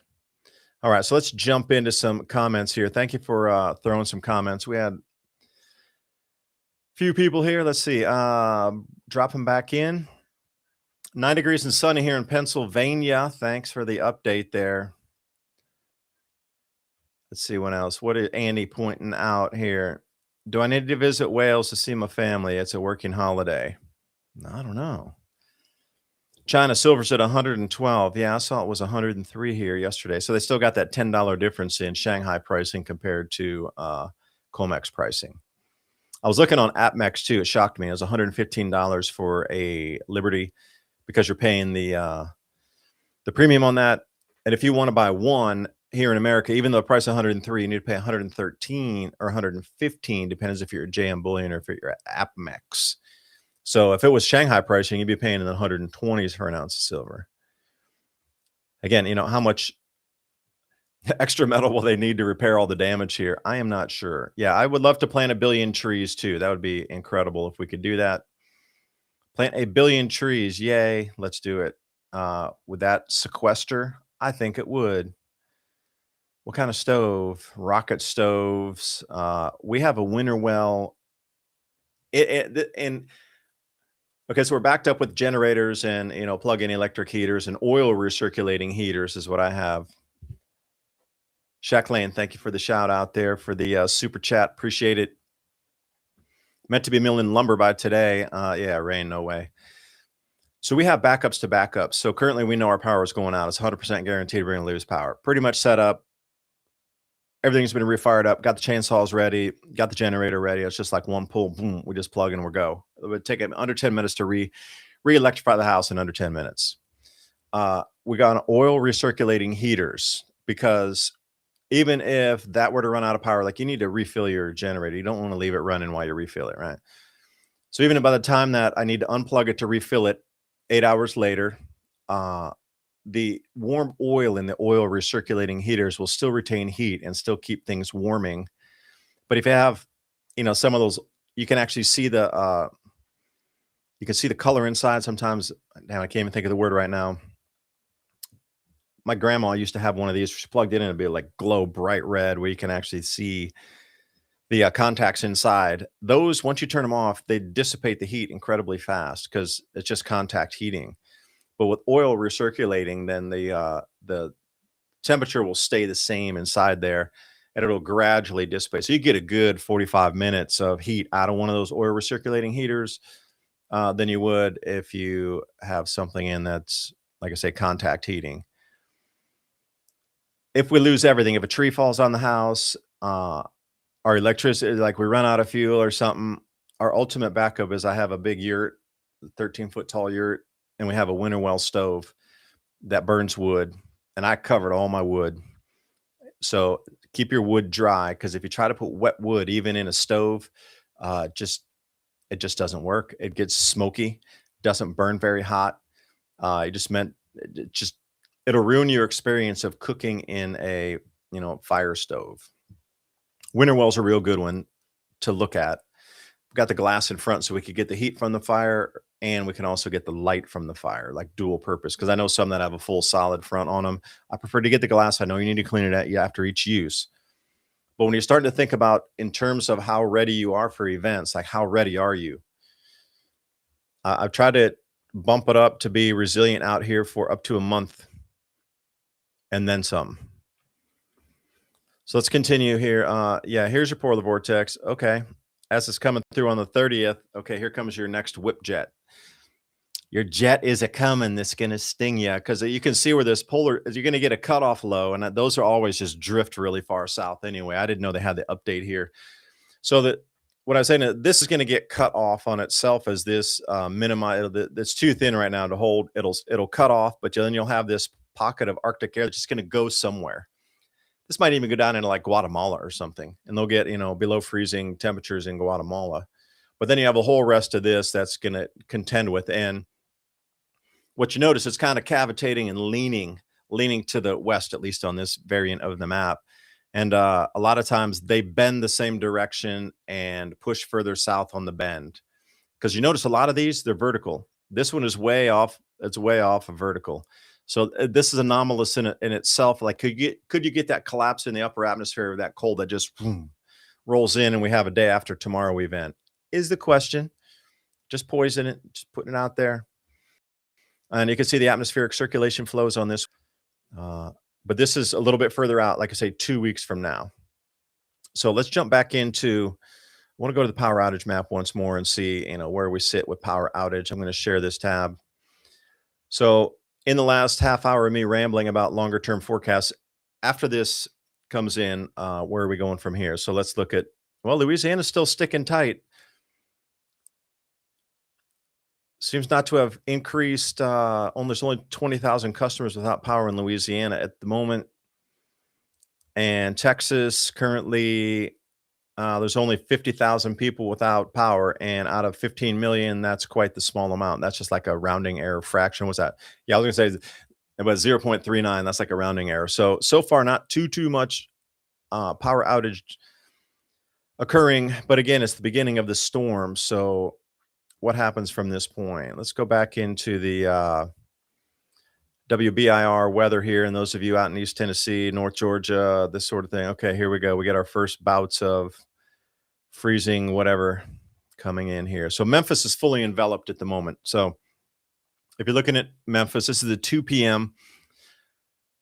No, that was the latest update. That's 3 minutes ago. So as you can see, Memphis is fully enveloped in this storm now. So check out the storm chasers down. I know Max Velocity had like 3 storm chasers down in Memphis. Ryan Hall, y'all had a couple, 2 or 3. They were out around Nashville. And we'll see how this is moving up. So Tupelo, Mississippi, going to be getting hit next here. So Tupelo, hang on. You got your first bands coming through, but you're about to get walloped. In Oxford, Ole Miss, you're getting it next. You're just like less than an hour away from that freezing rain beginning there. And again, Huntsville, you're still a little bit away time. Chattanooga just cleared out on its first band coming through, but give it another 6 hours, Chattanooga will be hitting it again hard. You're going to get just wrapped in this. So again, there's a little bit of clearing between the next bands of freezing rain that are coming through. But what we're looking at now in terms of, Nashville, you're just hours away from the freezing rain as well coming in. So far, the snow accumulations they were looking for, 8 inches somewhere, Clarksville. Clarksville is where the new refineries are being built for all the minerals, strategic mineral reserves to be refined and processed here in America. I was in Clarksville, as a matter of fact. It's just a little bit west Nashville. And then from Clarksville, if you go north there in Kentucky, they're only about 100 miles from Fort Knox. And they're right near a Fort Green. There's a fort right there. It's like an army base to protect Clarksville, especially with all the precious metals and all the strategic metal reserves that are going to be refined and processed in Clarksville. That's going to be a big one. You're going to start here in Clarksville more and more and more. It'll become a central point of geography understanding in America of how our metals, precious metals, and the entire industrial supply chain will be revolving around Clarksville. Just an early warning on that too. Bring it to your attention. That's like a side fact that's useless probably, but anything is going to anything and everything. They're building, if not the largest in the United States, if one of the largest in the world, refineries for metals processing, smelting, that sort of thing, recycling. It's going to be right there. And it looks like it's clearing out of Little Rock just a sliver, but as we see in the models again, it's going to start pulling back in once the storm forms a little bit more. Here we come out. It's the 2 o'clock as far as it takes us out. But the next band is going to start whipping through after it leaves. Like Shreveport, you're going to get a little break here after this moves out in the next, say, hour or so. Everything's continuing to gravitate to the east and to the north. So you can kind of see the timing on where this is going to arrive through Mississippi and through Alabama. Atlanta, you're going to get the ice coming in about 6 hours from now, according to a lot of these different models and forecasts. So I'll bring you back over to Tropical Tidbits once more here. We'll run back up. Remember, you can find these charts by yourself. TropicalTidbits.com, forecast models. Come to Mesoscale, and I'm going to say we're going to roll down to the three meter again here. And you're going to want to go to precipitation and moisture. We'll go to rain and frozen again. So it'll stick with, like that was the temperature variance. So if you come back to thermodynamics and 2 meter, let's see, shaded, and it'll show what the temperatures are on that. A little bit more granular view if you really want to dive in. So we're looking about precipitation and moisture. Okay, that's what we want. Rain, frozen rain. Let's take a different glance at it here. This is a little bit different than what we looked at earlier.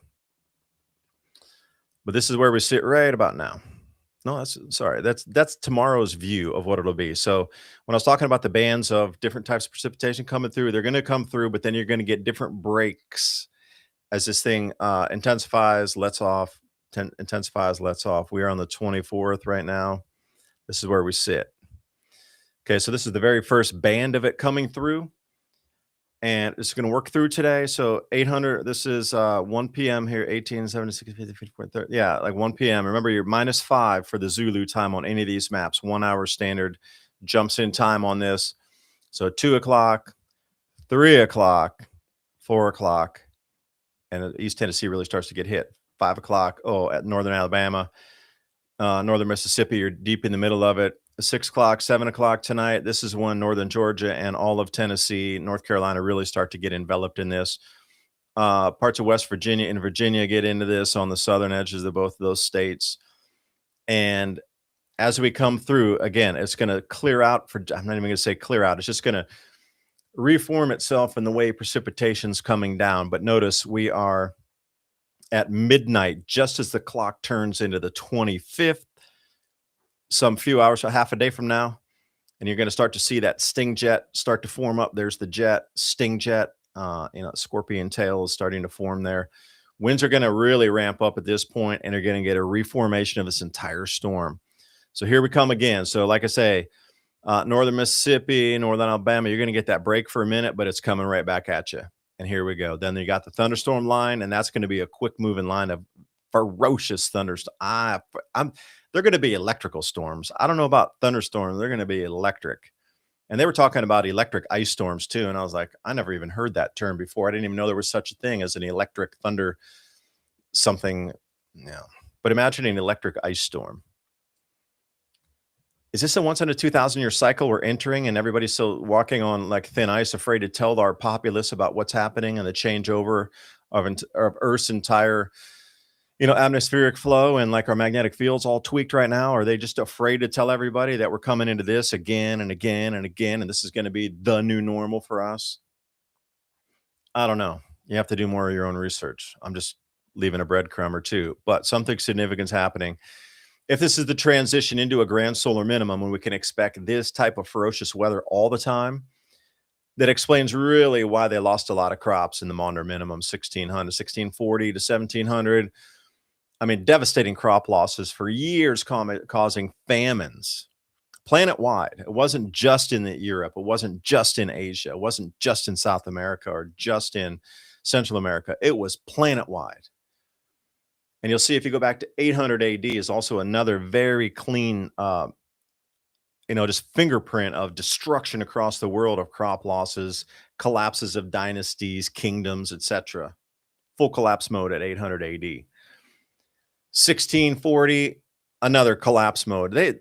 Some estimates put it at 25% loss of the entire global population due to starvation. Now, hard to really pinpoint whether that was true, but most estimates put it between 15 and 25%. That was only a few hundred years ago. And it was because of this grand solar minima effect that knocked crop production. Nothing was stable. They couldn't figure out how to grow crops. It's nothing fit the model of plant harvest dates. It went completely out the window.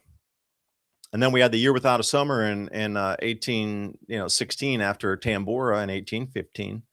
Like these events can knock our society back so quickly. And I'm just wondering if we're starting to see the beginning amplification and indication that we are in another disruptive period for our world here. And this is the reason that everything that you're seeing around you change, deconstruct, and re-evolve into a new world. We got our monetary systems turning into something different, governance structure turning into something different.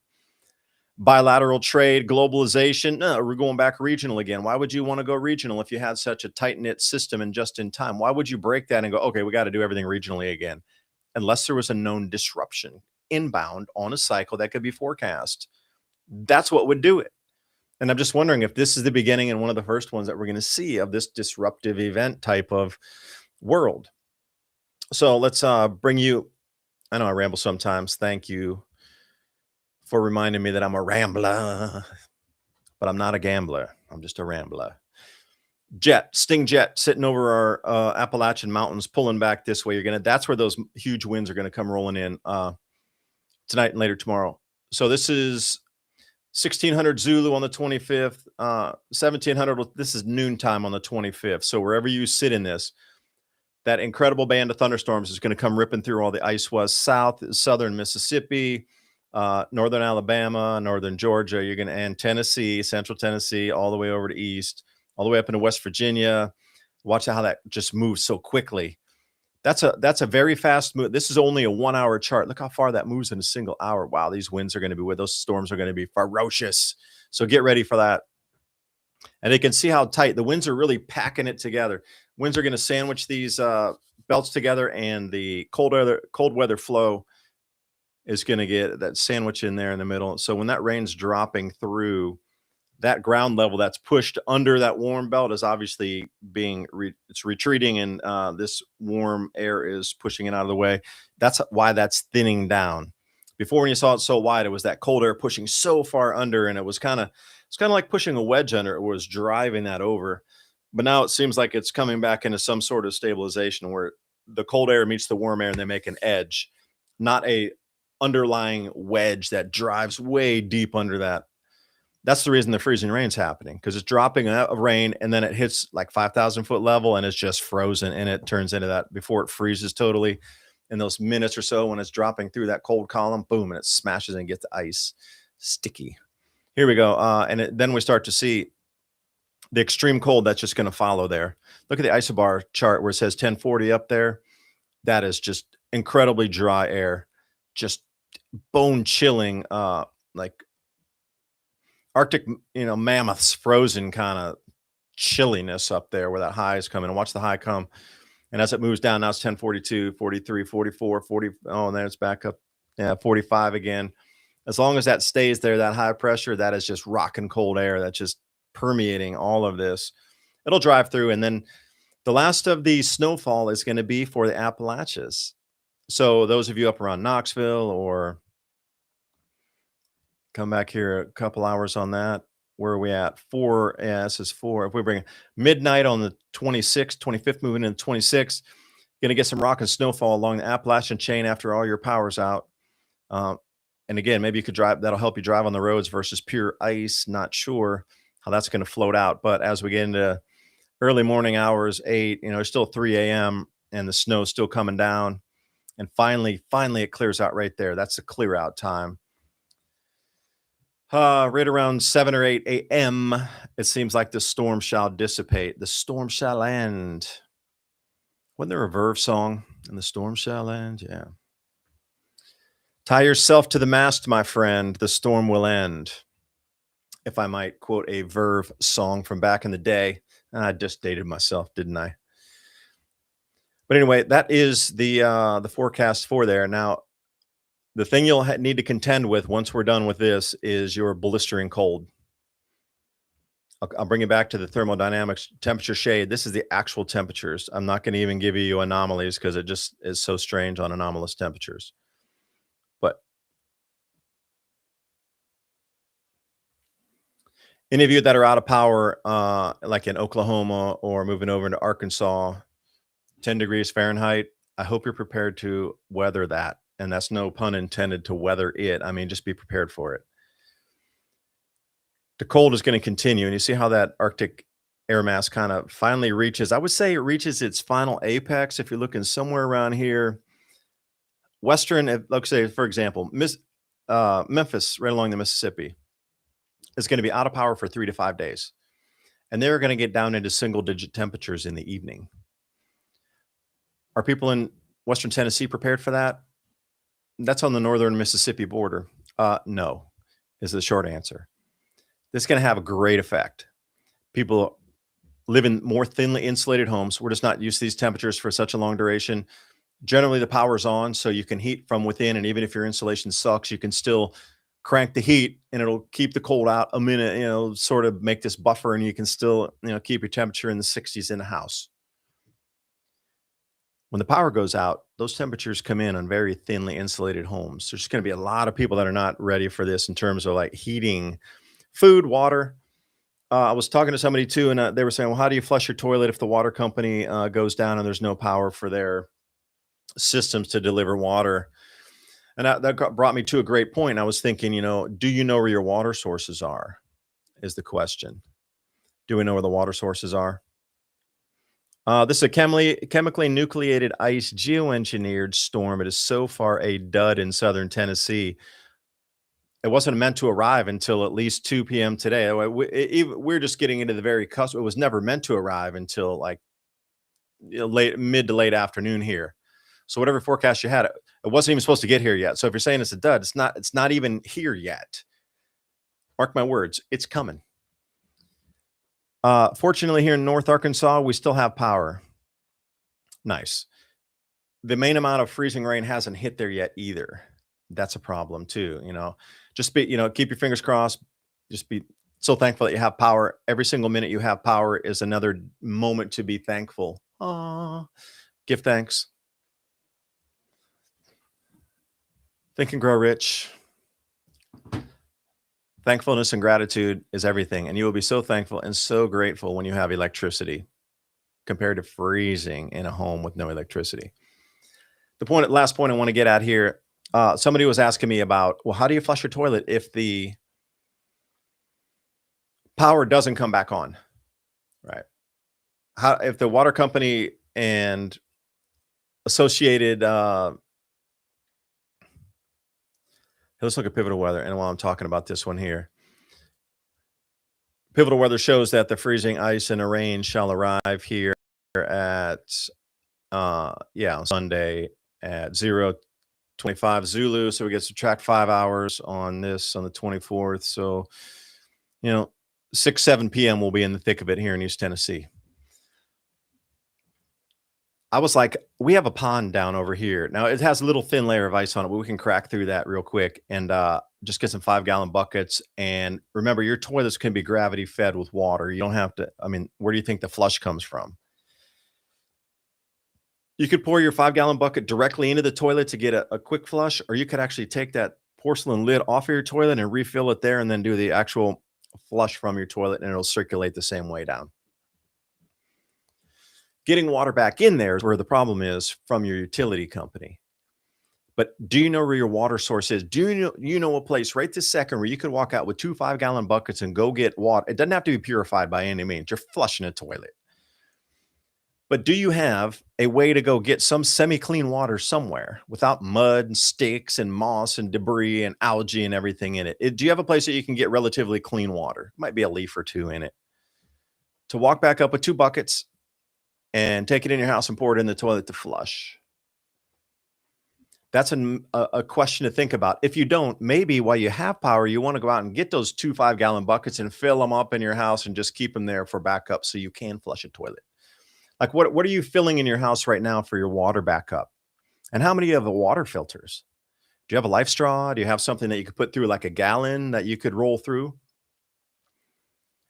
Contaminated water is going to be a huge thing after this. You're going to get all kind of pipe breaks. When they start pushing water back through, there's going to be all kind of debris and stuff in the system. You probably expect like, I remember in East Tennessee, we had our water go out, and then when it came back in, it had all this chalky fuzziness in it. I'm not even showering in that stuff. Had to run our water for like 2 hours to get it clean again. Major floods, like I remember we had a big flood in the water came down the valley, and actually our entire water treatment plant was underwater, full of mud. And by the time they turned that back on, all the pipes and all the lines coming out of the city were muddy. I wouldn't even really want to filter that. If I had to, like if I was stuck and I was going to die of thirst, I would filter it and drink it. But if I have a different option and a different choice to get ready to be able to filter some water. And here you go. I'll pull you through. We'll go through some models here. And you can see it's really starting to get that sting jet. Where's your water source going to come from? And it becomes very visible and evident. You get that jet smack. And that's where that wind is coming back at just 50, 60 mile an hour winds, chilly and wet and just not nice. So you can see here also the line of thunderstorms that's going to accompany that through here. It'll start to clean out anywhere along the Appalachian chain here. This is going to be devastating with the ice here. Again, any rural communities up in the mountains, you're going to lose power for intense amounts of time. Unless you got generators and you're going to share fuel with your with your people up there. This will be on the 15th, and again, or excuse me, the 25th at around 1500, which is 3 p.m. It's starting to get out. Once you start hearing the thunderstorms, that you're sort of at the end of the storm. You have one more slight band of freezing rain, and then it's done. Once you hear the thunderstorms, that will be your signal for the southeast that the storm has passed almost. Wait for the thunderstorms, a little more freezing rain, and then it's gone. But until you hear the thunderstorms come rolling through, you're not even nearly remotely finished with it. So use the clues from nature on this one. Nature's going to throw you some clues. Like when you start to hear the cracking of branches, not from freezing the tree, but when you start to hear a lot of cracking, you know that the ice is starting to accumulate around and not safe to go outside. You don't want to go walking through the forest and, hey, a photographer, pretty pictures, and you got everything drooping down from a half inch or a full inch of accretion and everything's just cracking in the forest. Not a safe place to go. Use some common sense, please. So I'll leave it here. 48. Yeah. And this is about it as we're coming into it right now. So that's at 7 p.m. tonight, this particular chart here. And if we go back a little bit time, let's say go back 12 hours. That's 1200 Zulu. That was this morning as it is starting to approach. And you see how these are these are 6-hour charts that move in time, where I was showing you on the NAM chart that it was a 1 hour differentiation in time. This is a much larger jump. It's 6 hours at a time. So 1800 Zulu, subtract 5 hours. We're right around 1 to 2 p.m. and we'll see how it's starting to move. So, through the next 2 to 3 hours, keep your eye on the power outages in southern Arkansas and northern Louisiana. This area here where you can see my mouse moving around. This is the area that would be expected to go out here in the next few hours. And if you start to see it go out, it will give you a good indication percentage-wise of how dense the storm is, how dense the ice is, and it's moving this direction, moving west to east, and where you are in these forecast maps. And then you could, on napkin math, a rough calculation, determine your possibility of being without power. based on where the storm has been already. So if you were looking back in these areas here, this is tonight at approximately 1 a.m., or let's say midnight. This will be the amount of ice that's coming down. Freezing rain, best term to put it. So, thank you for watching. Please think about these things. Where can you find water? You're going to need water to flush your toilets if your utilities go down. Your power is going to go out in these areas that are shaded here, pretty much guaranteed. Either incredible intermittent power on, power off, or just straight down for days on end. How are you going to keep yourselves warm? What's your fire risk and assessment if you're going to be burning candles? Think about that for a moment. Generator, flame risk also, you definitely don't want to be refilling your generator while it's running. You want to turn it off, put in the fuel, let it rest for a minute, and then fire it back up. These kind of just safety. What happens if somehow you're fueling your generator and hopefully your generator's outside, not in your garage, and you're pouring some fuel and it catches fire? Like, what's your fire protocol? Is it near your house? Or I mean, what happens with that? Like, how you're on your own, no fire department's coming to get you. You literally, we're stepping back into a pioneering lifestyle here for a few days or longer, where you're going to rely on yourself and your community only. There will be no 911 dispatch coming to get you or help you. If something were to go catastrophically wrong, you're going to be on your own to solve it. So if you have a fire breakout because of candles or gasoline or something, what is your fire protocol in your house? If your house is burning down, do you have a protocol? Where's your family meet? Like, what do you do for fire suppression? Do you have a plan for that? Water filtration, toilets, hygiene is a huge thing.